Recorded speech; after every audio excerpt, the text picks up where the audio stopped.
this was the breakthrough where there was something I was going to work on, and they demonstrated that they could help. They were bought into this project.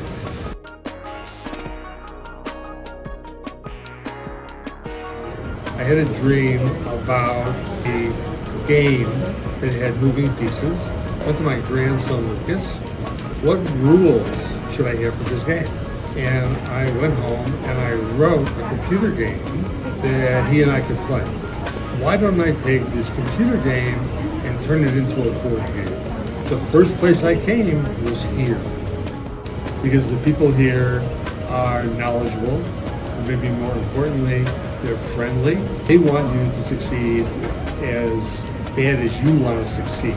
With a teaching attitude, I could try stuff out and make sure that it was going to work, and then whenever I pick something up, I show them, I describe what it's there for. They get involved in the project emotionally, so there's empathy for the situation. And they've been really enthusiastic, taking photos of the game in progress and some of the pieces to share, because they wanted to share.